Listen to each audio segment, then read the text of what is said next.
you're gonna look great. But if you wanna stay in shape, well, you better hit the GymWits. That's right, man. Tell 'em. Welcome to the GymWits podcast. I'm Ryan George. I'm Justin Guild, a.k.a. Chef Sonic. And we are the GymWits. So, Justin, how have you been? I know you've been kind of dealing with your own issues that have precluded you from working out. Have you been back in the gym? Well, they haven't precluded me from working out. In fact, I've been working out. It's actually helped me. They've precluded me from really pushing myself. Oh, okay. So after about a half hour or so at the gym, my body starts to shut down, which is okay because I pack a lot into that half hour. But over the last maybe 5 days or so, I've been able to start really pushing it, going longer, harder, like lifting more, stuff like that. Oh, cool. So yeah, and it's been good. And I've been doing less than usual because I've just been work's hit me pretty hard the last few weeks. Just work and life stuff, and my birthday was this week, so I've been just eating cakes every day. Yeah, you have to go out for it. Yeah, you know what? You want to hear something funny? So I was gonna go. My wife is gonna take me to Plataforma, the Brazilian steakhouse, my favorite place. I usually take you to Plataforma. Yeah, well, we should probably go. But it was what happened was she was gonna take me on Sunday, but in sparring on Friday, I got kicked in the face and my jaw was all messed up. I couldn't chew. It was weird because I couldn't bite down completely. So if I was eating something like oatmeal, chewing oatmeal would suck because I couldn't bite down completely. But chewing anything hard also hurt. So for 2 days, I just couldn't really eat anything that required much chewing. And that kind of sucked. But it was finally by Monday, it was a little bit better. So, and today it's fine. It's just that when I wake up, it's opening my jaw is a little challenging. But otherwise, I think I'm okay. I didn't lose any teeth. I don't think my jaw was broken. No. It was more ego getting kicked in the face is not fun, but it is what it is. It is what it is. If you're going to put on the gloves, you better expect stuff like that to happen. No, you don't have to expect that. No, it's funny. The guy felt worse about it than I did. He's a really nice guy and not malicious. You get some people who are malicious when they spar, but he wasn't. And I think it was just an errant kick, and he felt so bad. But I'm wondering if you're going to spar, someone might not try to hurt you, but something's going to happen. At the end of the day, you can't avoid all injuries will happen. Nature. Errant shots will, even if you're going with somebody who's not going hard, you're going to get an errant strike here and there. So it's not. Nothing too bad. Luckily, again, my jaw is intact. My teeth are intact. I had to hold off eating at the Brazilian steakhouse. And then next couple weeks are going to be challenging because I've got Comic Cons this week, which is going to be fun. And then I got a couple, a wedding to go to and just lots of stuff. So it's I don't know when I'll have time to go to the steakhouse, but it will happen soon. I guess we got to go for your pre-vegetarian meal. Oh, yeah. Yeah, definitely got to go there before you switch over to full on. It's vegetarian, right? You're not going vegan. Yeah. Okay, cool. All right, well, what do we got on tap for today? So today we have Shawn Anderson, and he is a motivational speaker, and he is really pretty intense and advanced when it comes to his accomplishments, right? He's trekked all over the world, run crazy marathons and all sorts of stuff like that. It's really quite fascinating and inspirational too. So without further ado, here is Shawn Anderson. Hey everyone, we are here with Shawn Anderson. How's everything going, Shawn? Hey, it's excellent. It's my privilege to be with you guys today. Thank you so much for what you do in helping all of us live a healthier and more empowered life. Yes, thank you very much, Shawn, for being on the GymWits. Now, Shawn is an author, a best-selling author on Amazon. He's a speaker. He also created something called Extra Mile Day. Is that correct? Yeah, that's right. In 2009, I was actually pedaling a bicycle across the United States. And the purpose of the tour was to remind people that if you truly want to live the life you love, you can't keep doing the same thing, but you have to go the extra mile. So as a part of helping us establish publicity for that tour, we worked with mayors to create this day called Extra Mile Day, which was recognizing the superstar volunteers and heroes who were going the extra mile in cities. That first year, I was just so elated that 23 mayors jumped on and said, yeah, we're going to clap for our people. Last year, November 1st, 2016, 560 cities did it. Wow. How do you get a mayor to agree to that?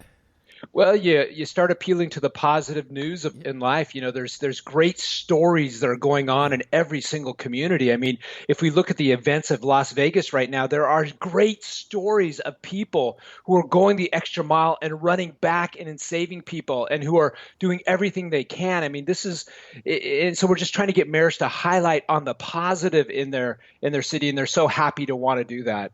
Cool, that's a good approach.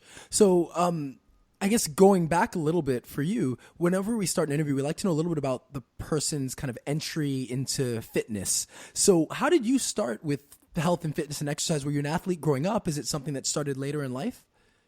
Well, I was an athlete. I was, I played basketball in high school, but really, I learned about fitness because starting about 8 years old, I became an avid golfer, and that's how I even went to college, was on a golf scholarship. And so when you're carrying your sticks around for 18 holes, trying to keep up with adults, you get those legs moving as fast as you can. And if the course is a little bit hilly up and down, you don't whine. You just got to make those little legs run as fast as the big people's legs.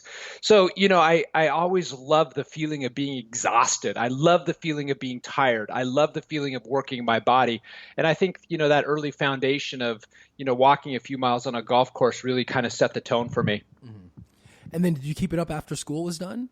I did. I ran my first marathon actually in college. I went to school at Berkeley, and me and a buddy just decided that we would train for a couple weeks and see if we could crank out a 26.2.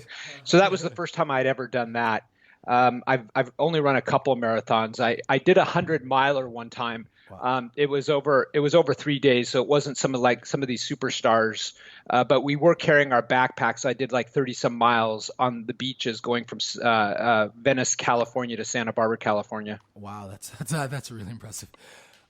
So now, since turning 50, let me see if I get this right. I've wrote down a list of some of your feats. So you walk coast to coast in 5 countries. Yeah, in the last 3.5 years. And that was 15 to 20 miles a day for up to 20 days doing that, right? No, actually, when I walked across Spain, I did 20 and a half miles a day for 27 straight days. Okay. And then you've done trips of upwards of 750 miles, correct? Yeah, I walked around Shikoku, Japan, 750 miles, and that was in 48 days. But that was a much different course because I was actually having to trek up mountains where the elevation gains were seriously intense. Wow. So that was, when you're going up and down mountains, anybody that's done leg work in the gym knows how tired and exhausted when you're doing those stair steppers, how your legs get. Well, when you're carrying 30 pounds on your back and you're going up that mountain, your legs are feeling really wobbly. Yeah. And then the other thing was that you've biked cross country twice. Yeah, I've rode coast to coast from ocean to ocean across the country, but I'm not a bicyclist. The very first time I did it, I actually bought the bike just a couple of days before I took off. At that time, I had become a vegetarian earlier in my life, and a lot of people thought that I was losing too much weight. They thought I was unhealthy, and I just kind of laughed at them, and I said, I'll show you how unhealthy I am. And I knew I had a foundation underneath me at that time because I was a runner.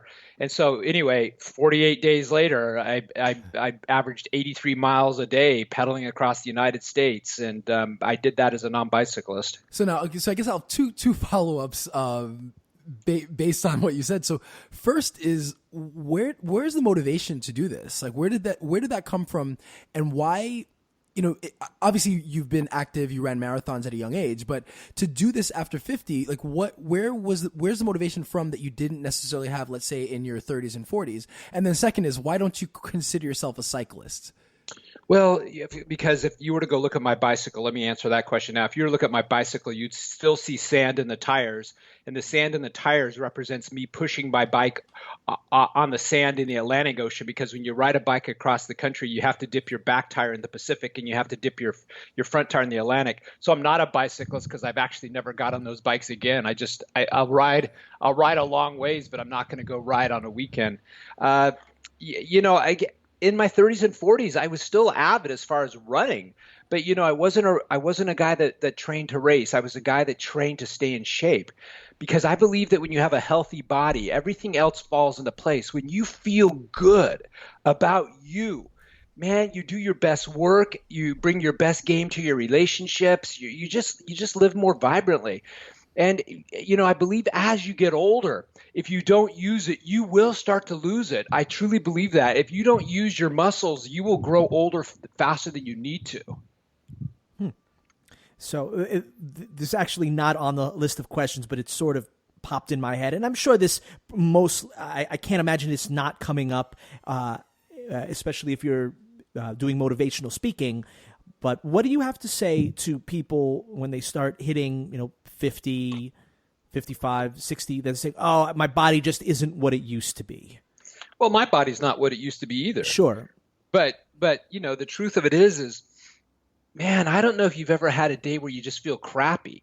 But yes. I'll tell you what, nothing makes life more horrible than feeling crappy. And we are the ones that choose whether or not we're going to feel crappy or good. And it all depends on what we're putting in our body and exercising and being fit. And I got to tell you, just because someone's 60, you don't have to you don't have to find a walker, you don't have to climb into your wheelchair, and you don't have to use a cane, but you can just go on a walk. Let's just go on a walk for a mile. Let's just start with that. Then maybe let's pick it up. Let's go on a mile and a half. And then you know what? Let's pick up our pace this time. Let's see if we can do it a little bit quicker. It's all about taking baby steps to get to where you want. Yeah. And I don't care if a person's really 60. We can start doing something, man. Yeah. We can just start, because I got to tell you, if you don't start now, when you turn 65, when you turn 68, when you turn 70, each of those ages, you're going to feel even worse than you do today. Yep. And I'll just comment on that. I'm actually I'm 36 years old, and I hear what you're saying, especially about feeling crappy. I mentioned on a recent podcast that I have come off of some serious medications, and I was feeling really crappy for days. And sort of my savior was working out, was fitness. That's what helped me to feel better. Well, I think that's just the right track, because it helps you feel better not only physically, but it helps you feel better mentally which leads to feeling better emotionally. Yeah. When we start accomplishing, and when we start achieving, and we start doing something that's difficult and we succeed, we start going, oh yeah, I'm feeling much better about this. And then that just carries over to every part of our life. Yep. That's the key. So I think everyone listening is going to be wondering, how did your body react to the stress of these big adventures that you've been on? Well, I'm not advocating that anybody go and walk 550 miles tomorrow at the kind of pace I do. And I got to be honest, I train every single day.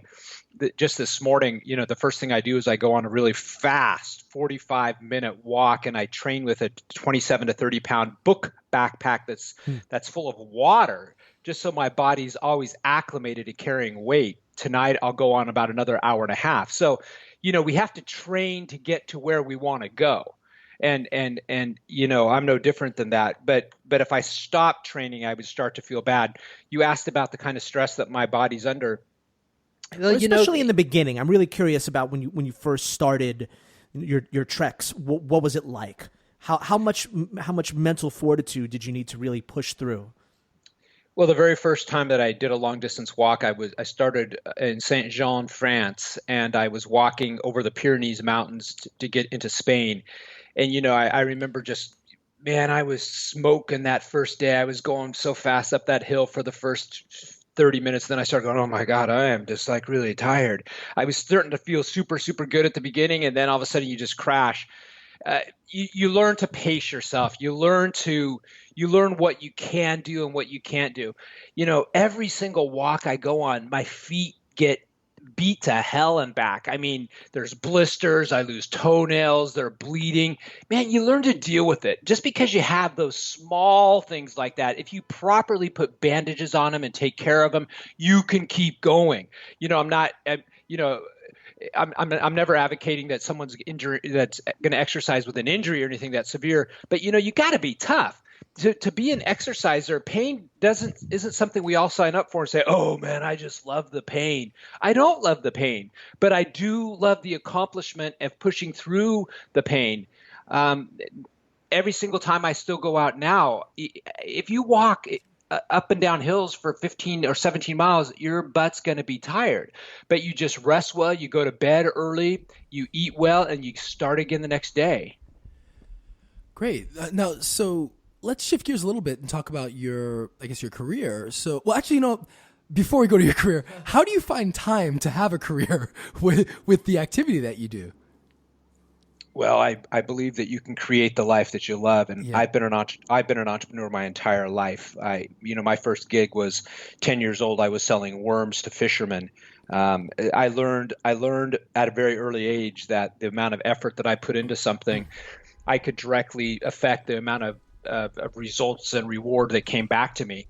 So I've never really had a job working for someone else except for a couple minor stints, maybe at a 7-Eleven after graduating from college or something like that. But for the most part, I've always created my life, my passion, my career. I believe that you're either working towards someone else's dream or you're working for your dream. I just was fortunate enough to realize that at a young age. So I've always worked for myself.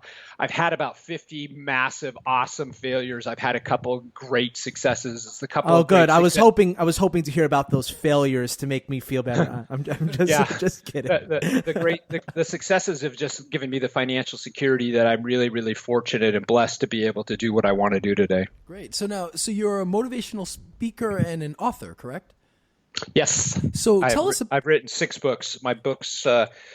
My book started. My first book was published early in the 2000s, and I'd written a couple of books, but it was only my avocation back then. I had owned a business college actually, but writing was in my blood. My first 2 books did pretty well. My most famous book actually was a book called Soar to the Top, and Soar to the Top sold about 50,000 copies. After I finished that entrepreneurial career, I decided to make writing my vocation, and since then I've pounded out 4 more books. So, and are they all in the kind of motivational area, or are they other topics? Like, what kinds of topics are your books on? Yeah, that's what I write about. It's about empowering people. But my mission in life is to empower 1 million people to lead a more passionate, positive, and purposeful existence. So everything I do, from every adventure I go, from every travel trip I take, for every speech I give, for every book I write, I'm always talking about how can we empower ourselves to live the life we want to live. So I'm sure that as someone who is a motivational speaker and sort of in the self-help category, we saw probably, not that I remember too much, but a lot of that really came out of maybe the 1970s and 80s, the self-help thing, especially as it applies to business, finance, people in the corporate world. But in maybe the last 20, 25 years, it started to make its way into the fitness world as well. Have you noticed that? Well, it's really funny. I believe like the first motivational speaker that gets credit for something, his last name was Smiles, which is kind of ironic. And he was about in the 1880s or so. Sure, it goes back to the, prehistoric motivational speaking. Absolutely. Yeah. Like, get out of the cave today, get your rear end out, get up and go find us some dinner, right? I mean, the human spirit has always sought, whether it was aware and conscious enough of it or not, to try to maximize performance.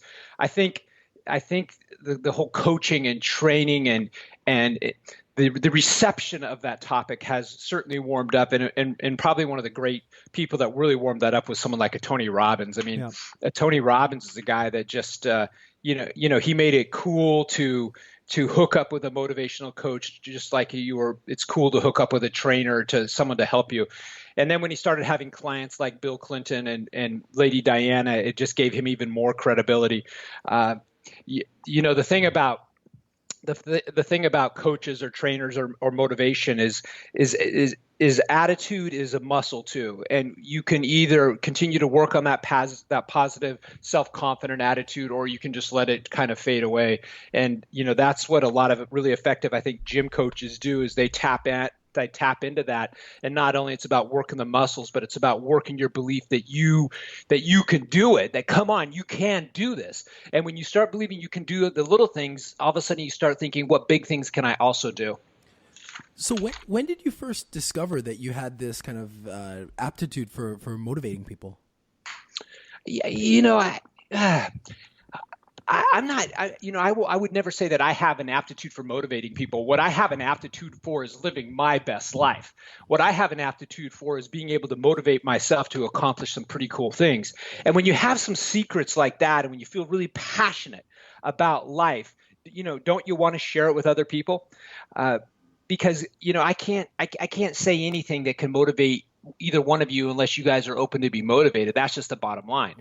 We are always our own best coach. We will soak in the world, the people, events around us, and choose what we want to bring in. And so I can only motivate people who are willing and wanting that kind of information. So actually, I just thought of an interesting thing, kind of based on that. Especially when it comes to social media, we've read and heard things where, it's almost a bad thing for people emotionally being on social media, because if they see too much of other people, other people's kind of best selves, it can almost make them upset or depressing.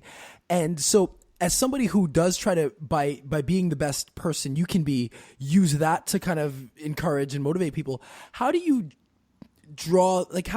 kind of toe that line between almost appearing like you're bragging or telling people how great your life is, versus trying to use your own experience to help motivate people? Well, you try to just make it as factual as you can, I suppose, and try to take all the extra oxygen out of your words. It's a fact. I went to Spain in 27 days. I walked 550 miles. Facts. I didn't say, man, I am so unbelievable and amazing.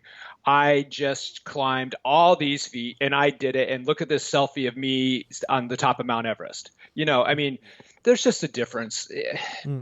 There's a difference. Yeah. Well, and what would you recommend for people that spend hours on social media, see everyone else's accomplishments, and actually get discouraged by that? How could you convince someone, don't be discouraged by other people's accomplishments, live your own life? Well, first off, if they're spending hours in front of social media looking at everyone else's accomplishment, the first thing I'll do is I'd say, get your butt outside and go create some of your own accomplishments, right? Yeah. That's the thing. You can't become a hero in life if you're sitting there watching, some TV show all the time and buying imaginary vows with Pat Sajak and Vanna White. Success doesn't come when we watch other people do mighty things. What will grow is, look at how lucky they are, or look at how blessed they are, or, they don't have the life I have. Well, the reason they don't have the life that you have is because you're sitting on your ass and you're at home, you're watching stuff, and you're not getting into the gym, and you're not getting outside, and you're not creating stuff.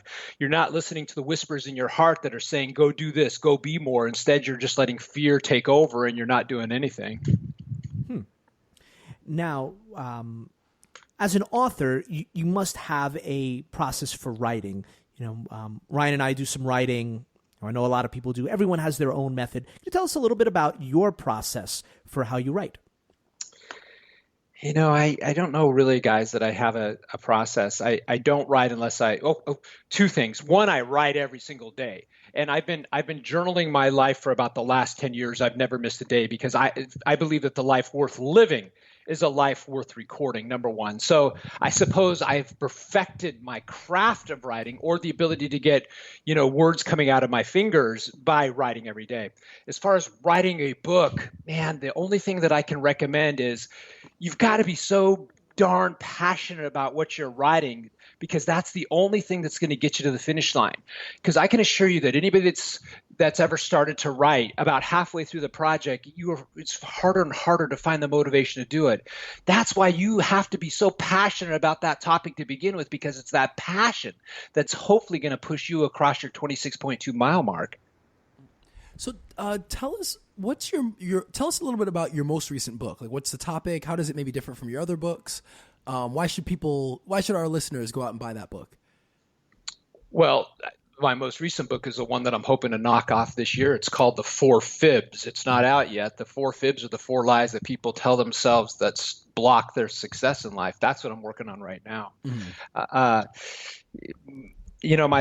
I've got a new style of writing that that resonates with me. I don't like books that are the 10 ways to be a millionaire, the 10 ways to have perfect perfect physical health, the 10 ways to catch the woman that you want. I don't like books that are just like so in your face that say, these are what you need to do to be successful because this is what I've done. There was an author that I read many, many years ago, and he's my favorite author, and his name is Og Mandino. And Og Mandino wrote a book that resonated with me so completely that it really kind of reflects my style now. The book was called The Greatest Miracle in the World. And Og Mandino's style was not just to throw these 10 things in your face, but to blend them in sweetly to a cool story, a fictional story where the principles of success and inspiration and motivation and how to live life are there. Let the reader be smart enough to figure out what resonates with them. So that's kind of my style. I blend all this inspirational stuff in stories. Man, Shawn, you are just awesome. I feel inspired, and I want to go out and conquer the world just after speaking with you for 25 minutes. So thank you so much. Where can we find you on the dreaded social media, I mean? Well, I would like people to find me just by flipping on this awesome podcast called, the GymWits. And, so these guys are taking risks, and they're putting themselves out there to do this podcast every single week. I understand what it is to continue to find guests that will be great for your show, to find the discipline to do this. I mean, you guys really are the risk takers that change the world. So, I'm so happy that if people clicked on to GymWits, the GymWits, and kept on listening to all your great shows, they might one day find my show on there. And that was Shawn Anderson, ShawnAnderson. Well, thank you very much, Shawn. I think out of all the guests we have, you have blown us up the most. So thank you so much. Well, I don't know if that's a good thing. It's like, out of all the guests we've ever had, Shawn, you are the most interesting. Actually, you actually are pretty fascinating, right? And we've had, we've had a lot of guests. I really like your approach, and it combines honesty and integrity with work ethic, sort of all put together. And I could see why people who listen to you would really benefit from it. Well, I appreciate that. It's just so simple. I'm no different than any other human being out there. I get one freaking life. I get one of these dudes. There's going to come a time someday where I'm going to be taking my last breath. And when I do, I'm going to be thinking about my life. What did I not do? And so I don't want to be living at the end with regrets. And the only time that we can change or direct what our regrets might be is how we live today. What are we doing now? It's so interesting. You've heard this before, but our life is measured by these two dates: the date that you're brought into the world and the date that you leave the world. You had nothing to do with the first date. You have very little to do with the second date. But see, real life is all the dates in between. And it's you and me that get to control every single one of those dates in between those numbers. And so, now is our time. It's our time to be healthy. It's our time to be fit. It's our time to have great relationships. It's our time to go on amazing adventures. It's our time to have great romances. It's our time to see the world, to live the world, and to make every one of our breaths just as vibrant and amazing as we can. That's all I live by, man. I live as hard as I can until I have no more breaths left. I think that's a pretty good way to live, if you ask me. Well, I appreciate you guys. Thank you so much for the courtesy of being able to be on your show. You guys are exceptionally extraordinary in my book. Oh, thank you. I feel the same way. And when your next book is out, please come back on and let's talk about your book and try to get that out there as well. This is really fun, and definitely I feel like I want to go and run 10 miles right now. I'm kind of hyped up right now. I don't know what you guys. Yeah, go, and let's see if you can take two people with you. It's like the Forrest Gump movie. Forrest Gump starts running across the country, and then all of a sudden go, "Oh wow, man, that's so cool! Look at the passion, the purpose. We don't really know why he's doing it, but it's cool. Let's all go follow Forrest."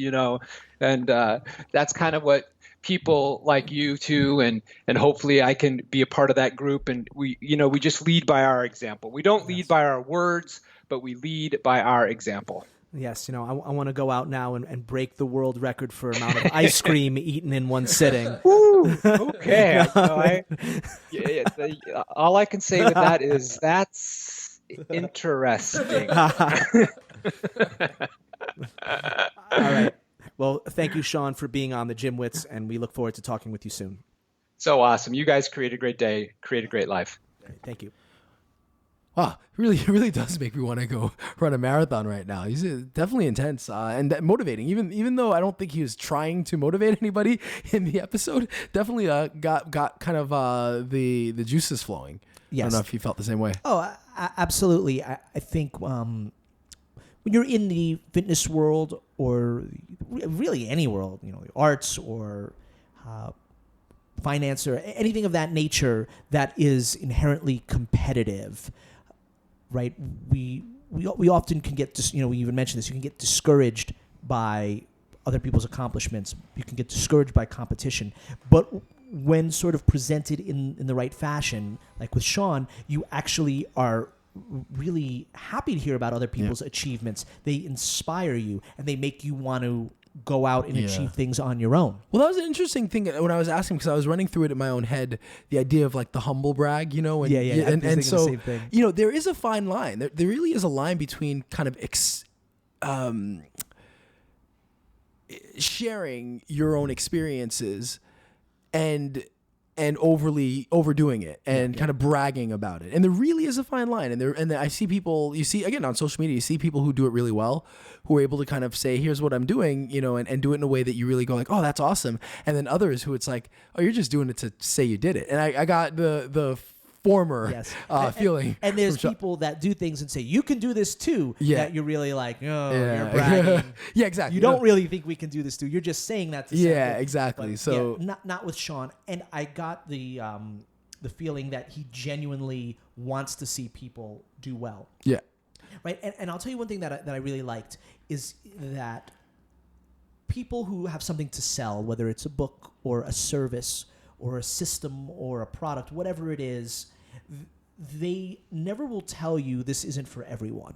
Sometimes they'll say this isn't for everyone. Sometimes, I'll rephrase.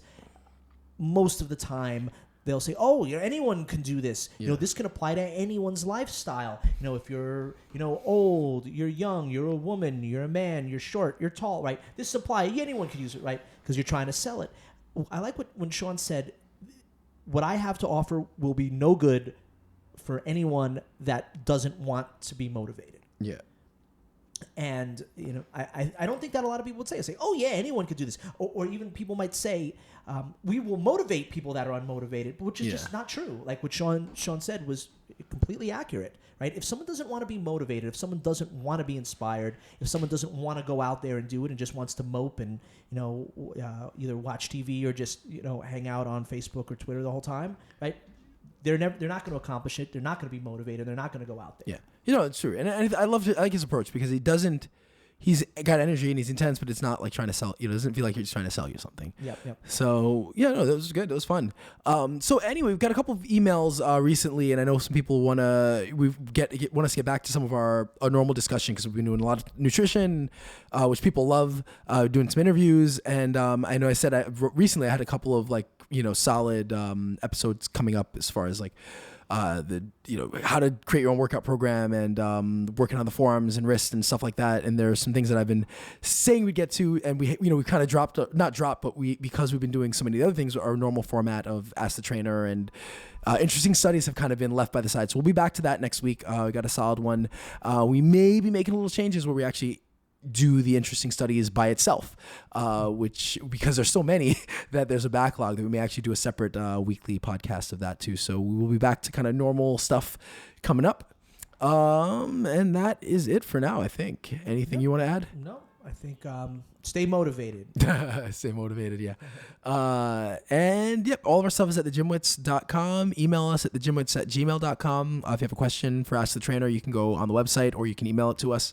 There is a submission form. If you are a trainer and you have questions, send it to us too. We have some great questions coming up that we will start to get answered starting next week. So as usual, I'm Ryan George. I'm Justin Guild, aka Chef Sonic, reminding you that truth does not sell.